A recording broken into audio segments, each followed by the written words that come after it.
Alright, you guys, I'm here to give you a real life raw update. You ain't asked for one, I just feel like you need one, you know. Alright, boom. So, trying to figure out what kind of lighting is best. Got halfway. It's gonna be alright. It's gonna be just fine. Because naturally, this is where my face, you know. Okay, I don't know what to do. Girl, you know you can't be looking at people in the face if you want to fight. But they're not black, so I'm okay. I want to tell y'all that I am healed. I am healed, you guys. So if you didn't know, over the summer, last summer, I was going through, it wasn't a breakup because we did not date, but my heart was broken over someone that meant a lot to me. And so from about March, really up until like December, like a few weeks ago, December, yes, the Lord has been healing me. And y'all, it was so rough in the summer. Like I just, but I was going through legitimate healing. And I feel like that wasn't my first time going through healing as an adult, but it looked different. You know, I've been in relationships before. Okay, I'm doing a lot because I be dating. I don't. I've had one relationship. like I've had 2 relationships in my whole life. Yeah. And the most recent one, which ain't even recent because it's 4 years ago at this point. But I chose that I was gonna do the hard thing and go through that breakup with the Lord. And that was hard. It was real hard. And so 4 years later, having to go through heartbreak with the Lord again, that was different than that time before. I have grown since that 4-year relationship. I'm a different woman. My relationship with Christ is different in this age than it was 4 years ago. And so healing looked different. It looked way different. And I was able to identify the different stages of healing and grief because it was different, right? And so I'm asking y'all, right? Like you don't know. But I remember going through, I remember just so many things that brought me so much comfort during that time, like just really being in the pain. And I found so much, I don't want to say joy, comfort of just being in your pain. You know what I'm saying? And not like rushing past it, not acting like it ain't happening, not, okay, I'm gonna go out and be my best self. No, I'm not finna do that. I'm about to be real sad today. Like, you know, that like it's not gonna be that kind of party. I'm not gonna pick myself up. I'm not gonna pray myself through. Like, of course you do these things like throughout the entirety, like, you know, as you're processing your feelings and stuff. But I had to come to the realization that it was okay for me to not be okay, and I was not okay real bad. Okay, like I remember, like so many shows carried me through that season. I liked shows that had high pain points. I watched I forgot what it's called on Netflix, but it was good. It's called Apple Bun Cake or something like that. But long story short, it's about a girl who's dying of cancer. She was my age. She was dying of cancer, trying to heal herself, and another lady was like trying to take over her life. It was a lot, but like watching like her die was soothing to me. I know that is so horrible. I'm probably gonna get canceled for saying that, but just the grief of it all. And like she had a beautiful, like, just after the fact, everything was really beautiful. Like the whole show was about cancer for real, but these people were dying of terminal illness. And obviously, like, I don't have a terminal illness, but that's how I felt inside. Like it felt like heavy grief for me. It was crazy. And so just watching shows like that, I had watched 2 series straight through that both were about cancer, actually, because I just felt like I could identify with the pain that they were going through, even though it was 2 different sets of pain and they were actually dying inside, mentally, emotionally. That's how I felt. And so it was comforting to me to watch people go through pain, because those are the only people I felt like understood, like, oh, you get it, bro, you know, like you understand. And so Had a lot of shows carry me through. I was talking to ChatGPT a lot, and that's when I learned that ChatGPT is an antichrist. Don't talk to them. Y'all don't be talking to ChatGPT. Go talk to the Lord, because ChatGPT taught me how to idolize my feelings. Okay? Don't do that. It is important to acknowledge your feelings and work through those, but idolizing is crazy work. And it almost tore my whole relationship up with the Lord.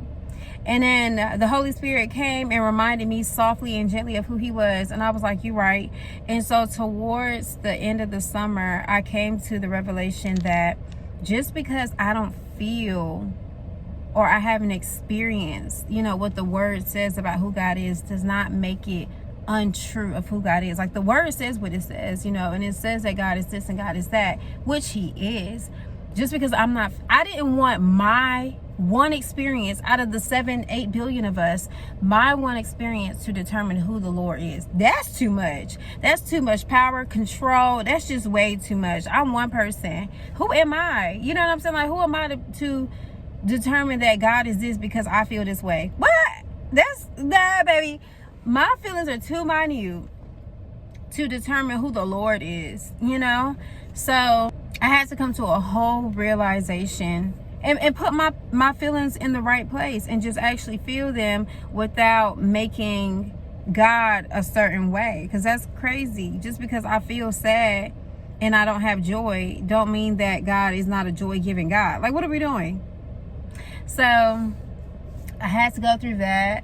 And then you just have like normal, just, aspects of like healing where it's like, oh, I don't want to hear their name. Oh, I don't want to see romantic things. Oh, that reminds me of them. Baby, let me tell you something. Let me tell you guys something. It is currently January 2026, baby. And the way that I am just so elated that I can just marvel in romantic type things like shows and movies and laugh at stuff, the way that I am able to just look at couples and you look at them and be like, okay, like, I love that down for them. The way that I'm able to like run across a reel or a short of someone getting engaged or married or anything like that, and I don't feel pain behind it. Like, that's the biggest flex, okay, that the Lord has really like pulled me through for real. Because there was a time like 8 months ago where seeing those things and hearing those things hurt, and I was so irritated because I'm like, Lord, when am I going to get to the point where this stuff doesn't hurt? You know what I'm saying? Like, it doesn't cause actual real life physical pain inside. And now, you guys, I'm on the other side, and it's January, and it's like that stuff doesn't trigger me the same way that it does. And this ain't nothing new. I didn't come across a new discovery. This is called healing, and this is how it's always been. It's been like this for over 2026 years, okay? But I'm just sharing my experience with y'all, that's all. But it just feels so good to be able to, because y'all, I be missing my shows. Like, they can drop a new season of Love is Blind right now because I'm ready, right? Like, it feels good to not be like physically hurting or emotionally hurting because you see something and it triggers you. Like, that is exhausting. Like, healing can be exhausting, but you got to go through it, so you can come out on the other side, child. And I'm not like perfect pandy, I'm not like, oh, God has brought me all the way through and I'm 100% healed. I still have few triggers. I have a little bit I know exactly what triggers me about this particular person, right? And so God's gonna continue to work those things through me too, and hopefully by the summertime that's not a thing also. But I am like definitely 97% totally healed from the heartbreak and the pain that I was enduring in the summertime and in the springtime over that boy. So that feels incredible. It just feels so good to be on the other side of it. And I'm still single. Y'all already know.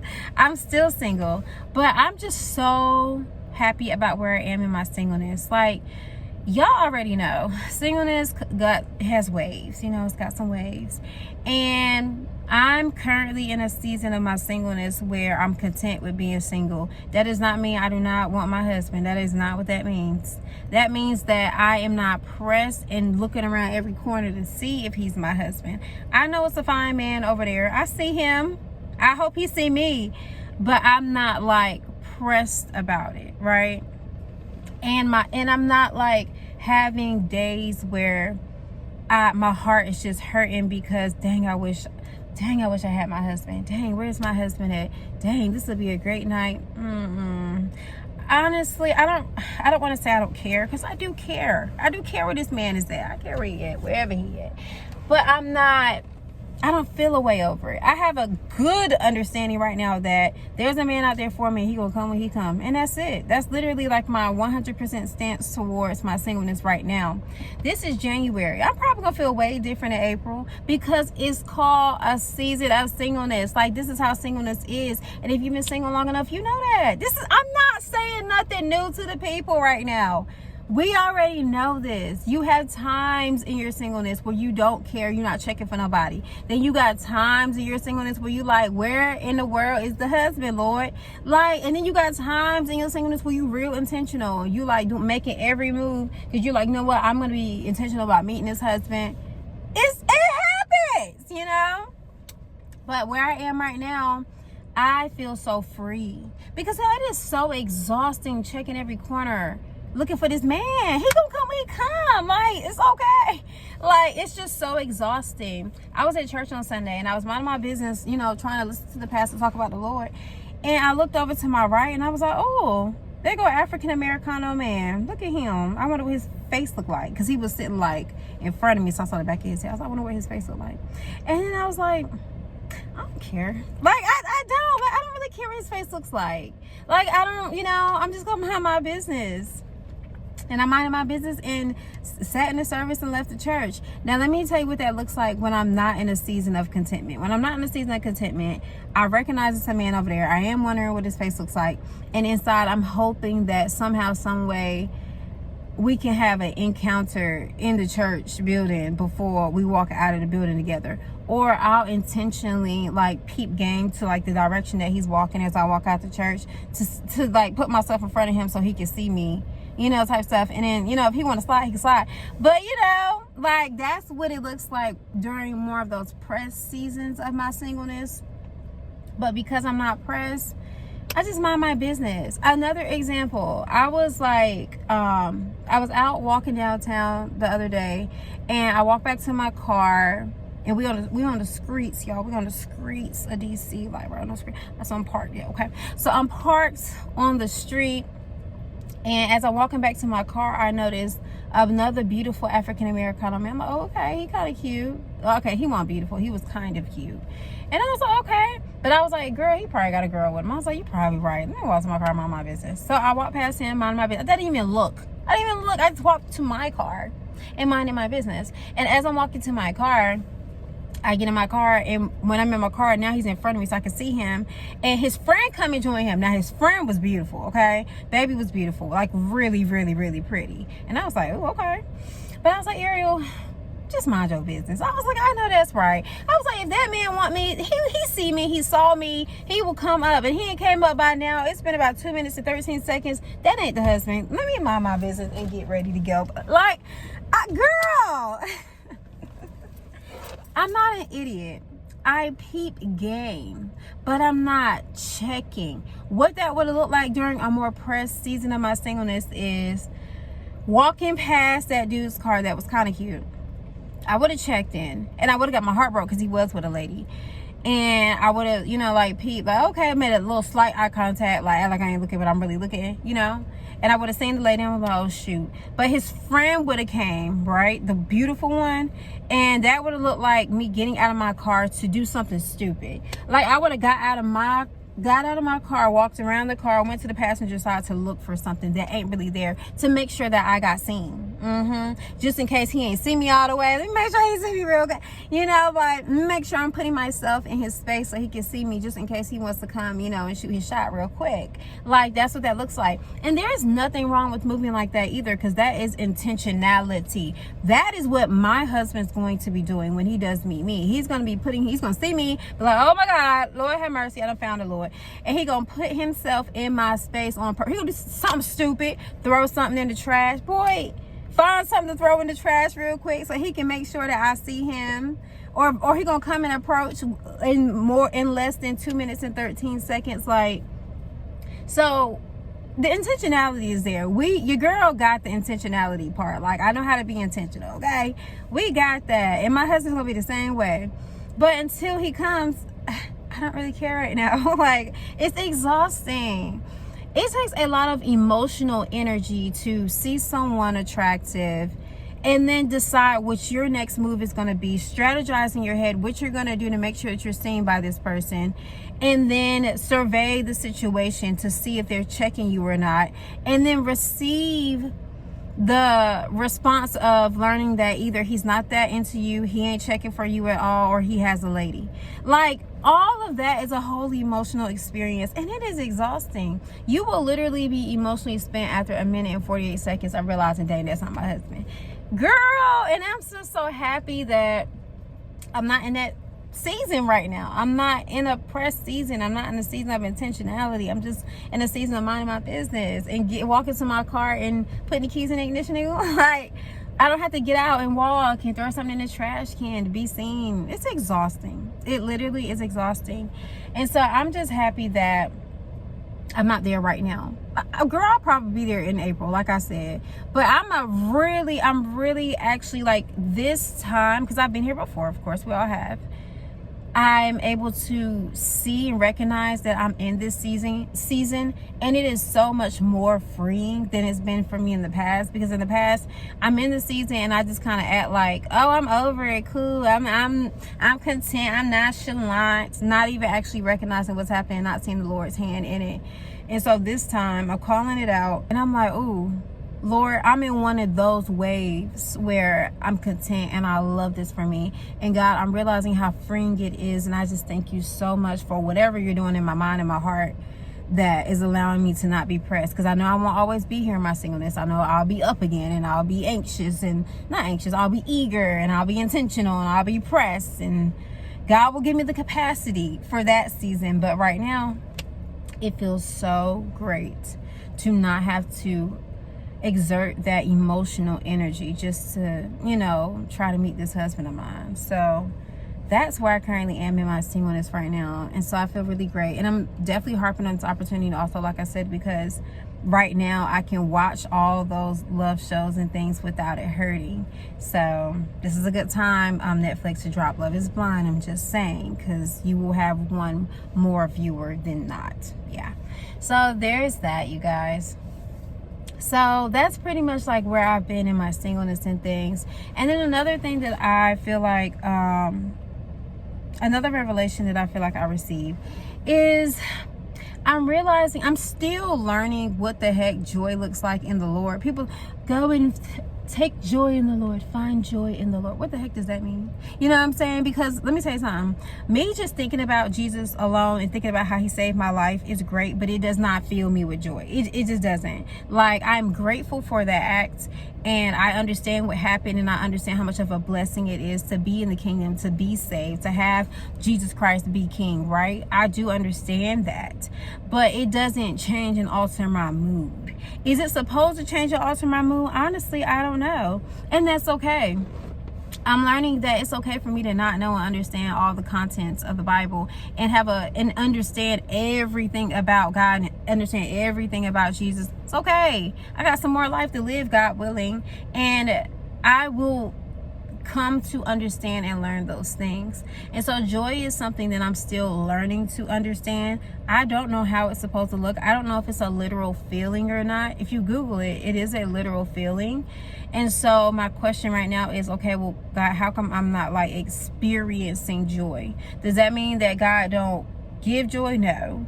apparently, according to the Bible, the joy is already inside of us, which then again makes me question, then why, Lord, why am I not experiencing the joy?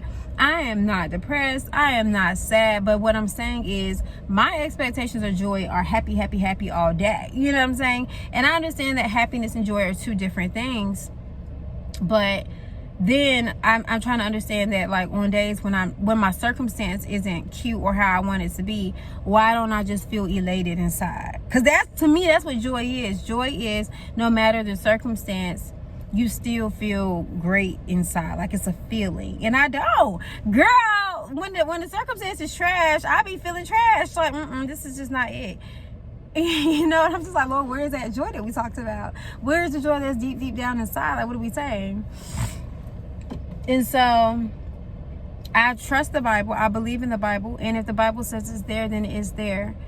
I just haven't experienced it yet. Or maybe I am experiencing it, but it just is, it looks different. Y'all, I promise you this is a car show. Because what are we doing? It just looks different than my expectations, which is fine as well. I'm not God. I didn't create the rules. You know what I'm saying? And so I don't know what to expect joy to look like and what it feels like. I have no freaking idea, but I'm coming to learn that. Yes, I don't have to answer yet, but when I find out, I'm gonna let y'all know. But in the meantime, what I have recognized is that the Lord brings different, I call them beaches, throughout my life. My experiences are not the same, you guys. Like, and I realized that I had been comparing my experiences, because, you know, I've lived like in various places, and so I would be comparing my experiences. Like, oh my gosh, I get to go to the beach and look at like the waters crashing up against the cliffs with this beautiful like purplish sunset with palm trees in the back. That's so incredible. Wow, I'm never going to be able to have this experience ever again in life. Like, if I leave here, so I have to be here. Like, girl. And so what I realized is that me being at the beach, watching the waves crash up against the cliffs with the purple sunset with the palm trees in the back is an experience, because I'm at the beach, and that is incredible and it's beautiful. It's like, oh my God, right? But what happens if my life doesn't always look like that? What happens if I don't always have access to a beach to get to with palm trees in the back? Does that mean that, you know, like, I can never feel happy again? No. What I recognize is that God has been blessing me and continues to bless me with different responses to different experiences. And I call them beaches because I'm like, all right, what is my, like, this is my beach here. Like, wow, I get to go to the beach and experience this. But I remember when I lived in DC, this is a small thing, I used to walk, because I live downtown, and that was so incredible. I used to walk from my apartment to the monument in the summertime. The temperature was perfect for me. I looked so cute. This is when I was most fit. This is the best fit season of my life at this point. And I would take a book. I don't even read, child. And I would go to the monument and read like a chapter, and then just look and gaze at the city and be in awe. That is not comparable to the beach with the purple sunset and the palm trees in the way. It's not comparable, but it's different. I felt incredible when I was in Washington, D.C., sitting at the monument, looking at the city, reading it in the middle of the freaking city, reading a book, looking out at the cityscape, like, wow, this is freaking awesome.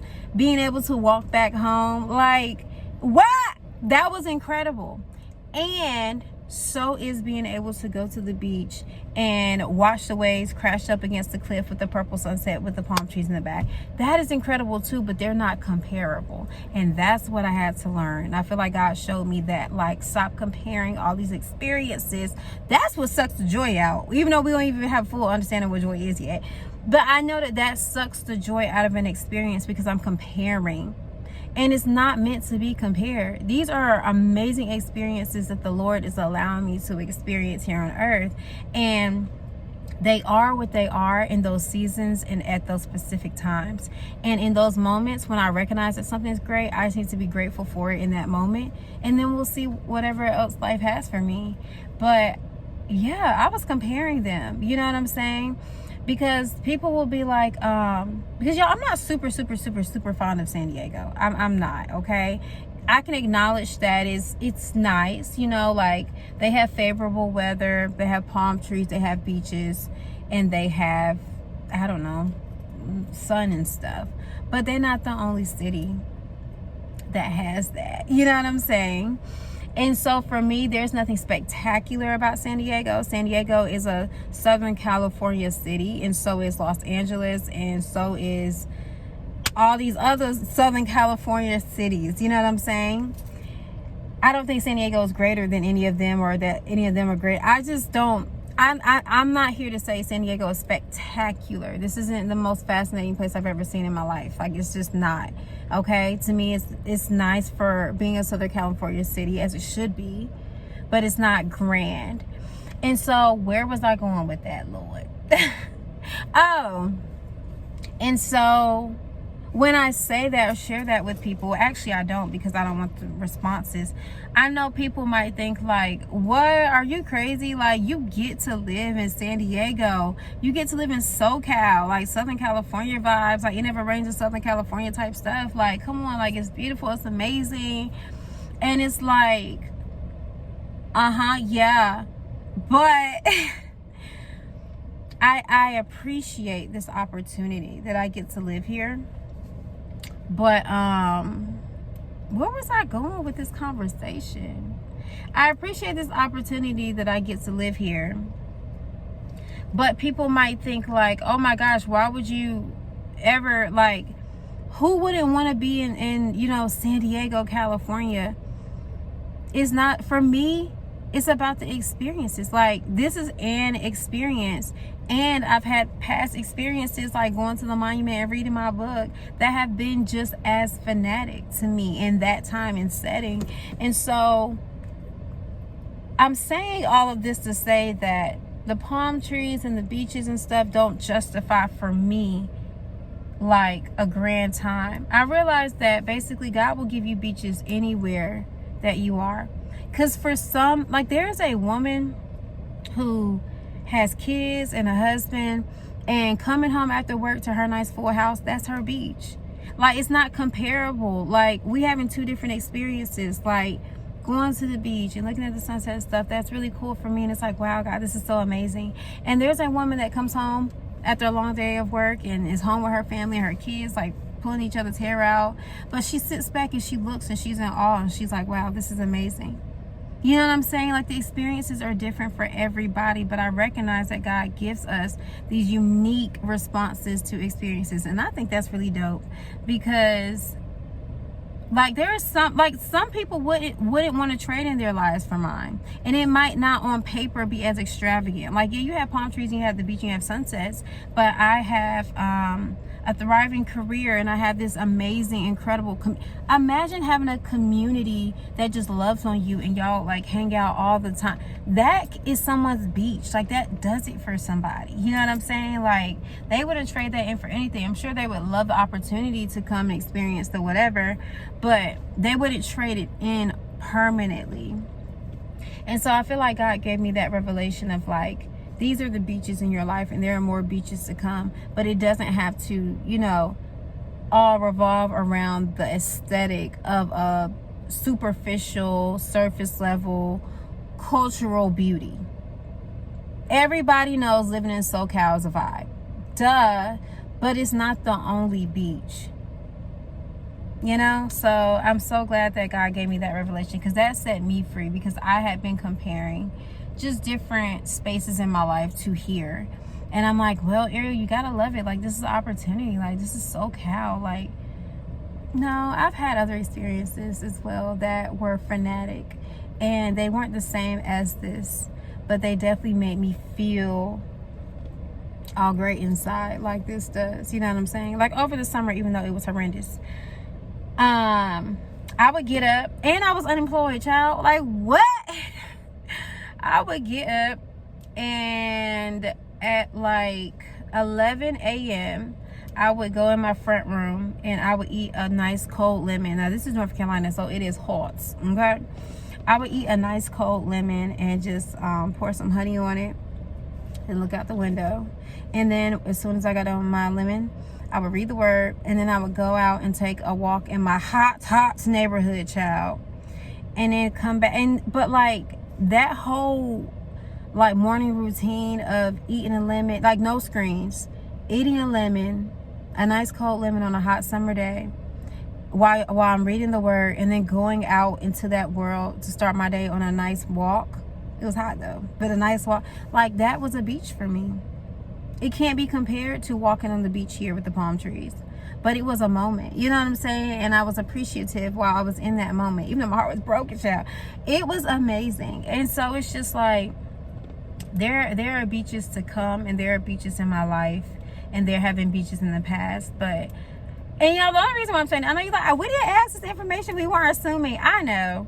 This is just me, because I've had a lot of pressure living in San Diego. People just getting the question all the time, isn't it beautiful, puts a lot of pressure on me, because I felt like I was missing something. Like, why aren't I experiencing what everybody else is experiencing? I'm talking about people that live here, and I'm talking about people that, you know, aren't here and ask me like, how is it going? It just feels like it's so much pressure to love this place and have it be a beach, like have it be the best beach I've ever had in my life. And it hasn't been, you know, like it is a beach for sure, but I've had other beaches in the past too, other favorable memories and experiences in my life that I loved as well as being here in Southern California. But it's not like the ultimate high, and I had just been feeling pressure, like I had to love San Diego more than any experience in my whole entire 29 years. And I don't. Like, it's on the list. It's another amazing experience, but it's not the best one ever. And I just feel more so from the people that live here, honestly, like it should be the best experience you've ever had. There's nothing better than living in San Diego, California. I can give you a few ideas. You know what I'm saying? And so that is internal pressure that I had been like suffering from for the past 6 months since I've been here. And so I'm saying that to like kind of set me free, but I'm also saying that because I feel like God gave me that revelation to set me free, to let me know I don't have to compare living in San Diego to past experiences, because the experiences were what they were. They were unique in themselves, and this is another unique experience, and I don't have to love this one up more than not. So, and I think it's really odd that people that live here think that it's like the best place ever to live. I mean, it's biased, of course, but I mean, I don't know why I'm not impressed like that. I don't know, like I haven't even been all around the world, but I don't know why they feel that way. But anyways, so there's that. And then just to end this video, you guys, let's talk about some future and some vision. Y'all see me sweating? Because that is embarrassing, because I don't even sweat in real life. But anyways, so I feel like God has put something really strong on my heart that I am not sharing here on the interwaves. I'm not sharing it here on the intranet, and I am not going to do that. I have shared it with the people that are closest to me and around me, and when that time comes, I'll share it, but I'm not going to share it right now. But I'm really excited for, God willing, I'm really excited for, just a new season that I feel like God is calling me to step into. Complete new season. I've never done this before in my life, and it just, it hits so many different areas that I'm really excited for, really anticipating. And so, yeah, I'm really excited to step into that season. I'm praying that the Lord allows me to step into that season soon. So we will see, you guys. It don't have nothing to do with no dude. So if you're thinking about some dude, let me tell y'all something. I'm tired of telling people this. When a dude comes into the picture, you will know. I'm not one of them private people. Okay, I'm not them. I'm her, right? And let me tell you about her. My man, I've been waiting for this man. What I'm gonna keep him a secret for? I've been waiting for him. That is a joy from the Lord that I cannot wait to share with the world. Like, you will know. If that man comes to this picture, you will know, okay? There is not a single soul texting me ever. Like, there's nobody at all. Like, not one dribbit of a person. You know, you be talking to people. No. Like, there's not a, oh, he texts me every now and again. There's not one human. Not one. So, that ain't it. So, if you were thinking along that road, that's the wrong street, baby. Come back. We not, this one has nothing to do with no dude at all. One, not even at, okay? Maybe the dude is in that future vision, but I wouldn't know until I get it, child. But now I'm really excited for this new season of my life that I believe that God is calling me to step into. I'm praying that he allowed me to step into it at the time that I'm praying that he sent me to it. But we'll see. But this is a completely new thing for me. I'll be 30 in 14 days. Yes, exactly 2 weeks from today I'll be 30. And as I enter into 30, I'm really excited to be, I pray that God allows me to step into this new season as I step into this new decade. Oh my God. So I'm preparing for that new season and this new decade. As an adult, I've never experienced this. I'm so excited. So I will keep you guys updated with where that goes at the appropriate times. But this ain't the time, child, because we don't know. I can't release this information yet. And when that husband come, I'll let y'all know too. I'll let y'all know because I know y'all want to know. But ain't nobody here. So yeah. But this is 30. Oh, I did good. 37. I really expect this to be like 49 minutes. 37 is not bad for a life update. So this video is 37 minutes. I'm gonna go ahead and upload this so you guys can have something to watch or whatever. And yeah, I'm not about to ramble because that's what I do sometimes. But I'm about to go find somewhere to go take a walk or something, child, because I need to take a walk or something, child. All right, you guys. I hope I gave you enough tea. I didn't hold nothing back because y'all ain't got nothing to hold back because what are we holding? Why are we doing that? Stop. Yeah, I found a verse that supports being vulnerable and open like this. I did, and I'm gonna share it with y'all. I'm gonna see if I can find it and then put it down here somewhere. It might take a little while though, but I am. If I'm interpreting it right, it does like it kind of supports the idea that it's God's will for us to be open and honest and transparent and to not be holding stuff back. And I'm like, I know that's right. So I hope I'm interpreting that right. I'm gonna ask ChatGPT. Yeah, I try to use ChatGPT real responsibly to help me understand things. But I'm not talking to him about no endeavors no more because I asked him, I said, because it's a him, y'all, because I named him. I asked him, I said, are you the Antichrist? And he didn't say yes or no. But I told him about some qualities, like it's giving this spruce. And he was like, you ain't wrong. I'm like, exactly. I just need to make sure. So there's that. Don't know how I got there, but I'm not about to start rambling. So I'm going to actually talk to y'all later.